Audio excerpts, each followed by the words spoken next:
ছাত্র জনতা অভ্যুত্থানের মুখে গত 5ই আগস্ট পদত্যাগ করে ভারতে পালিয়ে যান শেখ হাসিনা। এরপর থেকে তিনি ভারতের রাজধানী দিল্লির একটি নিরাপদ আশ্রয়ে বসবাস করছিলেন।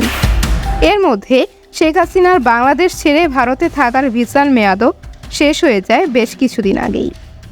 গত কয়েকদিন ধরেই জোর গুঞ্জন আওয়ামী লীগের সভানেত্রী শেখ হাসিনা এখন আর ভারতে নেই।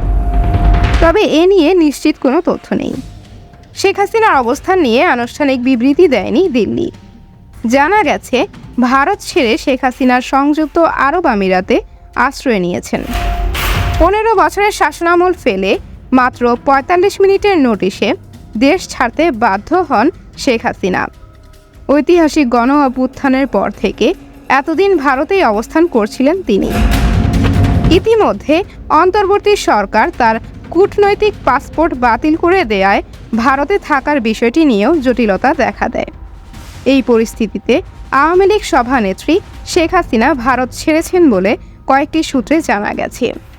যদিও নিশ্চিতভাবে কোনো সূত্রই বিস্তারিত জানায়নি যে তিনি কখন কিভাবে ভারত ছেড়েছেন। তবে তিনি আরব আমিরাতের আজমান শহরে আশ্রয় নিয়েছেন বলে ধারণা করা হচ্ছে। এমন ধারণার পেছনে কারণ আছে।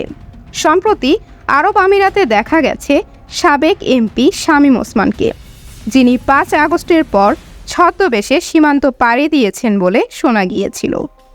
তাই মনে করা হচ্ছে আরব আমিরাতের আজমান শহরে শামীম ওসমানের বাড়িতে শেখ হাসিনা আশ্রয় নিয়েছেন। বিভিন্ন সংবাদ মাধ্যমে আসা খবর থেকে জানা যায়, আরব আমিরাতের আজমানে শামীম ওসমানের নিজের একটি বাড়ি আছে। সম্প্রতি তাকে সেখানেই দেখা গেছে।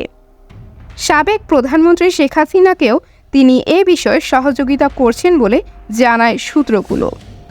ওসমান পরিবারের সঙ্গে হাসিনার সখ্যতা রয়েছে।